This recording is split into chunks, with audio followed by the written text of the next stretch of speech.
Coming up on Network Africa, youths in Nigeria protest against brutality of the police anti-robbery squad.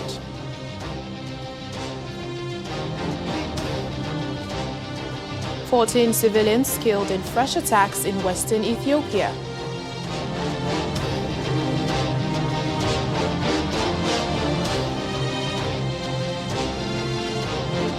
Plus, the UN World Food Programme wins the 2020 Nobel Peace Prize for its efforts to combat hunger.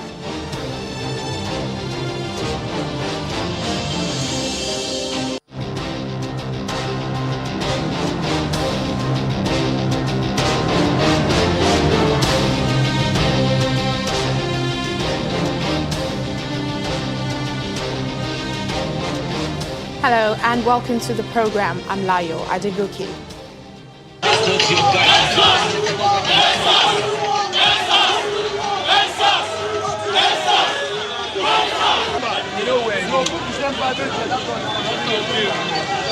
What do we want? They cannot hear you. What do we want? Protesters here in Nigeria are adamant about their resolve to ensure the ban of the Special Anti-Robbery Squad (SAS). Again, protesters converged in Lagos State, this time marching to the seat of power in Alausa, Ikeja, with chants calling for the immediate dissolution of the Federal Anti-Robbery Squad.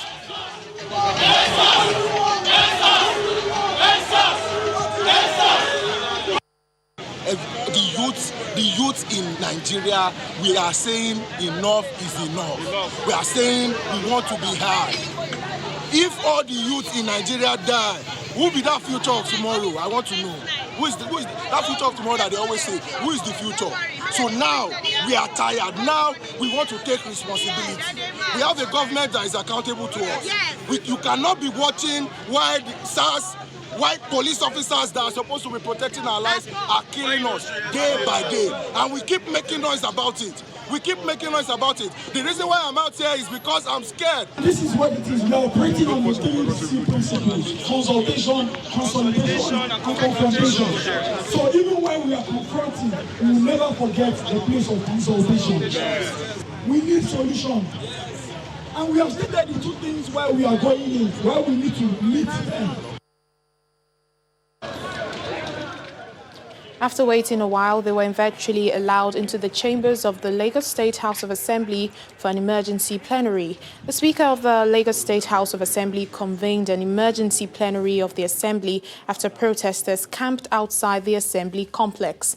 After reading the petition of the End-SARS protesters and deliberation by the members, the Lagos State House of Assembly commended the youth for the peaceful manner they have been protesting the existence of SARS. Amongst other resolutions, the Lagos Assembly also resolved to communicate with the Commissioner of Police in Lagos that no police officer should indiscriminately harass residents of Lagos.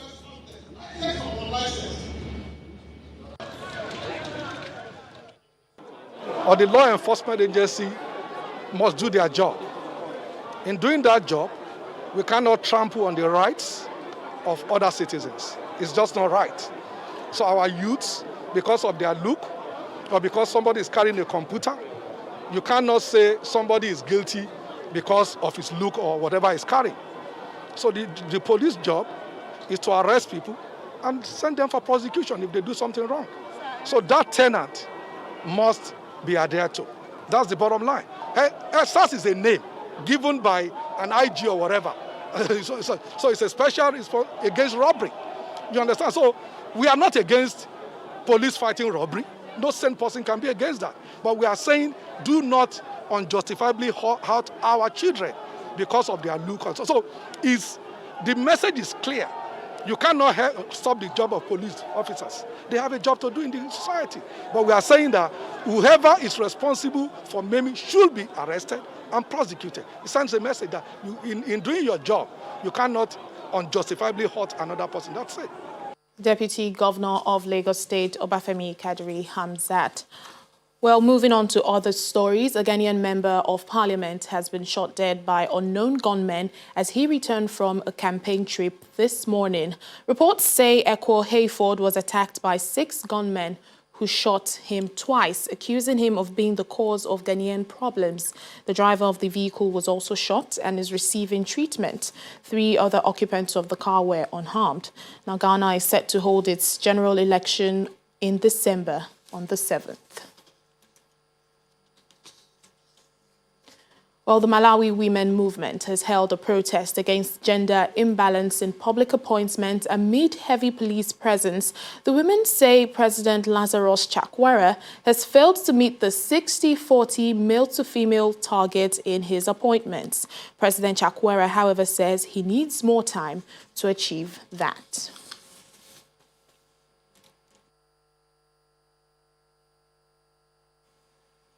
Well, let's get more on this story from Malawian journalist Mercy Malikwa joining us now from Lilongwe. Hello, Mercy. Thank you so much for speaking to us. Tell us, what more can you say about the women protest against gender imbalance in the country?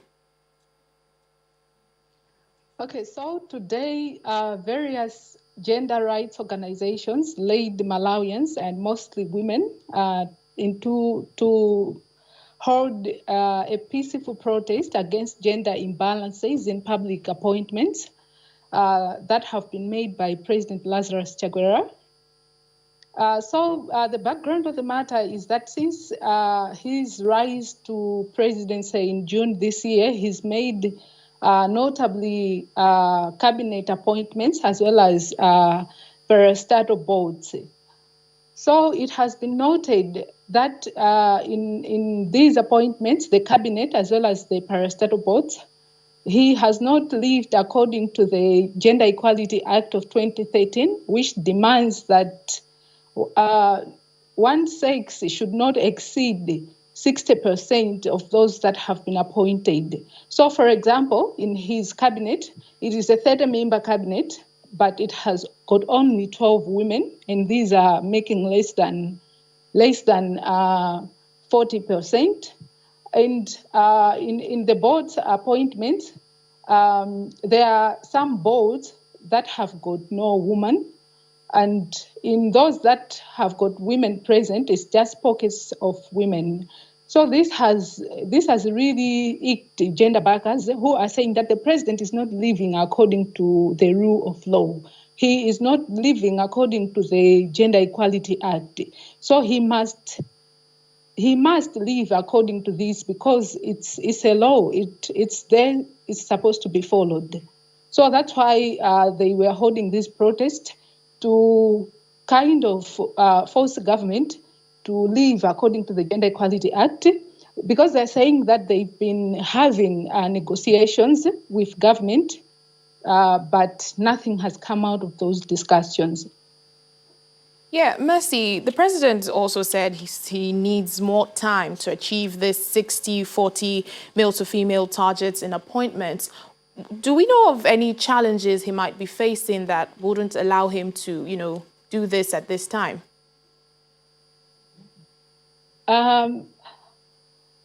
The president, when he was indeed making an appraisal of his 100 days in office, he said that this is just 100 days. This is just 3 months. He's got a whole 5 years to live according to these demands. But then what icked most gender backers is the fact that he said people should go to him with names of qualified women. He should be given CVs of qualified women whom people feel can make it into board appointments. So the gender activists were like, but Mr. President, we were not the ones who, you did not ask names for the men that you appointed in these boards. Why then are you asking for women's names? Does this mean that you do not trust in women's leadership, or does this mean that you think that the country does not have enough qualified women? Basically, this is just it. He is saying one thing and he is doing another thing on the ground. And then there is also something that has got to do with the Gender Equality Act that he's been accused of not living according to.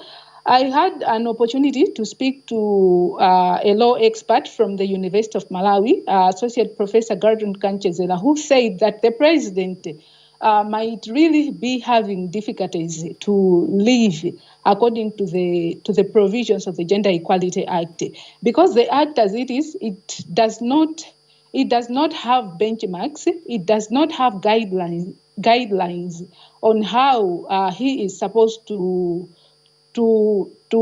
operate, on how he's supposed to use it. So it was just made as any other piece of law without benchmarks, without targets or guidelines.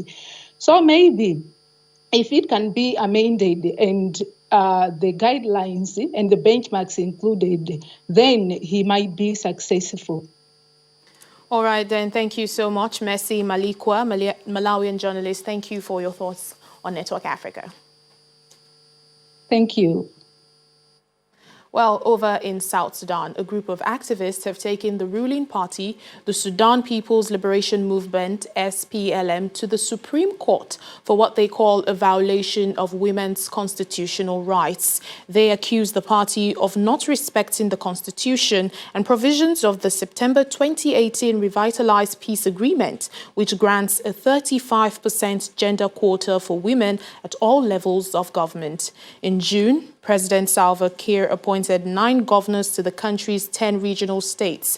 Only one was a woman, Sarah Cleto Rael, who was nominated by the party of the first Vice President Riek Machar. The president's party did not appoint any women to its 6 gubernatorial slots. Well, in East Africa, 14 civilians have been killed in fresh attacks in the western Ethiopian state of Benishangul Guzum. 14 perpetrators who were alleged to have carried out the attacks were also killed. This is the 3rd round of attacks against civilians since September, as ethnic-related unrest continues to be a challenge for the government. Problems remain even after military command posts were installed in parts of the state, following 2 rounds of attacks last month in which dozens of people from the Amhara and Agu communities were killed. More than 40 government officials in the states were removed from their position at the time, while 15 of them are still under investigation for negligence or possible involvement in the violence. Well, the United Nations World Food Programme, WFP, has won the 2020 Nobel Peace Prize for its efforts to combat hunger.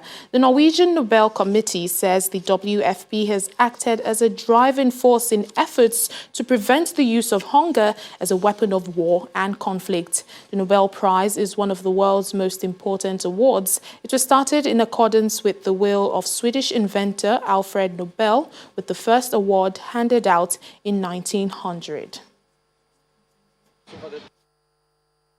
The Norwegian Nobel Committee has decided to award the Nobel Peace Prize for 2020 to the World Food Programme for its efforts to combat hunger, for its contribution to bettering conditions for peace in conflict-affected areas, and for acting as a driving force in efforts to prevent the use of hunger as a weapon of war and conflict. I mean, this is the first time in my life I've been speechless. I mean, this is unbelievable. Talk about the most exciting point in time in your life is the Nobel Peace Prize, and it's because of the WFP family. They're out there in the most difficult, complex places in the world, whether it's war, conflict, climate extremes, it doesn't matter. They're out there, and they deserve this award. And wow, wow, wow, wow. I can't believe it. Still ahead on Network Africa. Unknown gunmen abduct the man who was found not guilty in Kenya's Westgate terror attack case. Please stay with us. Thanks for staying with us. Let's go back to one of our major stories for today, the NSAS protest here in Lagos, Nigeria. We have Chidi Nwonu, a security expert, joining us now for more on this story. Thank you so much for speaking to us on Network Africa. What do you make of the growing calls to end SARS in Nigeria? Good afternoon. Thank you for having me on. Well, it's kind of a culmination of many things. You know, the problem we have in Nigeria is obviously the security forces are generally not fit for purpose, and the police in of themselves are a very big part of the problem. Most of the internal security issues we have in Nigeria are dealt with by the military, and this is because the police are no longer functional. So the NSAS campaign or protests are kind of long overdue. The predation of the SARS personnel in particular and police in general on the Nigerian population, particularly the youth and particularly young men, has been going on for a long time, and this is obviously just things coming to a head. Yeah, some protesters are calling for the general scrapping of this police unit. Some are saying it should be reformed. What do you think? Well, scrapping the unit or even reforming it is not really the point, because SARS is just a symptom of the bigger problem. And the bigger problem is that the police in Nigeria are not designed to protect the population. The key function of the police are to protect the ruling class or anybody who can afford to hire police to protect them. And the second function is to enrich, the senior members of police. So the problem with SARS extorting young men and other people is that it's not the individual SARS men who keep all of that money. That money is then passed up the chain to their commanders, who pass it further up the chain. So it's an entire institution that needs to be kind of reformed, and not just focusing on SARS. That's just one tiny part of the problem. So, Mr. Chidi, what would you say is the way forward now? How do we end police brutality and at the same time secure the nation? Well, the key thing is that you need to start from the top down. There needs to be a complete commitment from the political leadership to having a reformed police force. And then that political will translate to putting in commanders who are ready to try and reform the force, and putting in strict penalties for people who are caught. If SARS were on the street and every time a SARS person committed some sort of an offense and it was recorded and we could see that they were charged and convicted and punished, then these offenses would stop. So it all starts, from the top, and having correct, and disciplined leadership. All right, then, Chidi Nwonu, security expert, thank you for your thoughts on Network Africa. Thank you.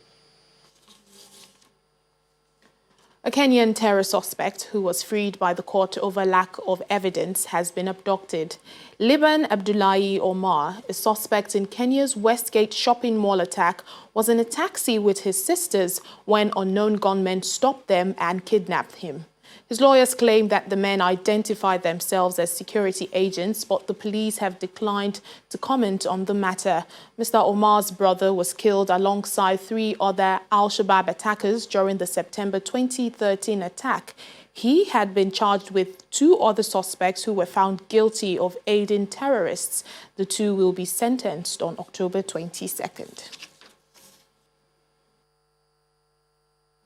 Let's get more details on this story. We have joining us now Abby Agina, a Kenyan journalist from Nairobi. Tell us, Abby, tell us more about this story. What more?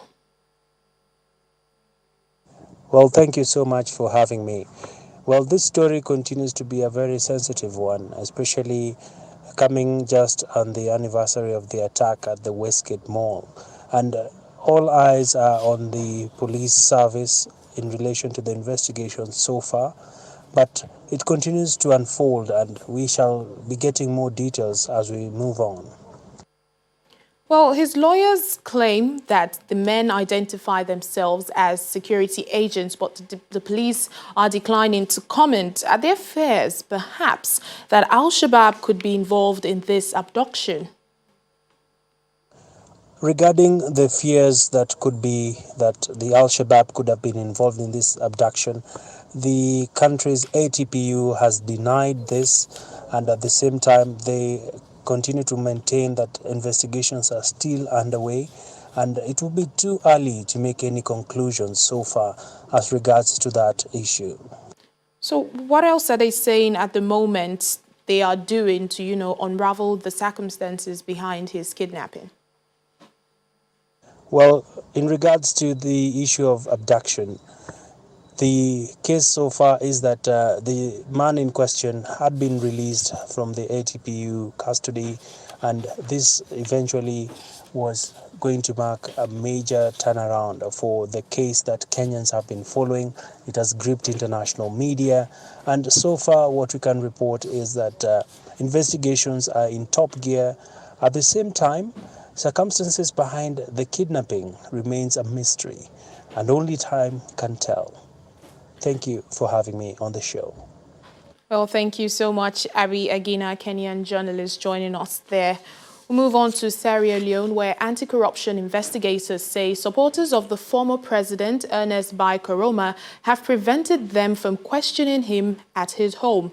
They say hundreds of supporters blocked roads and threatened violence, but the former president's opposition party has denied this accusation. Mr. Koroma and more than 100 officials were barred from leaving the country last week when an inquiry accused them of enriching themselves with tens of millions of dollars during his 11-year presidency, which ended in 2018.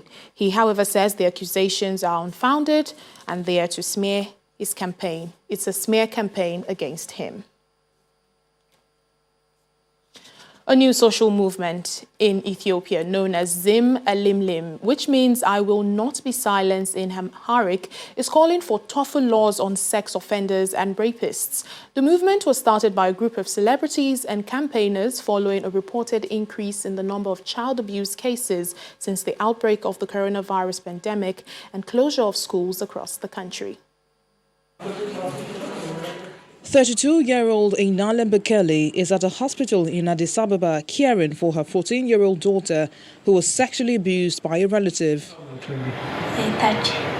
Bekele, who is a casual worker, had to give up her day job to look after her daughter, who's been treated for multiple complications as a result of the assault. She was raped. She has never even had a headache since she was born.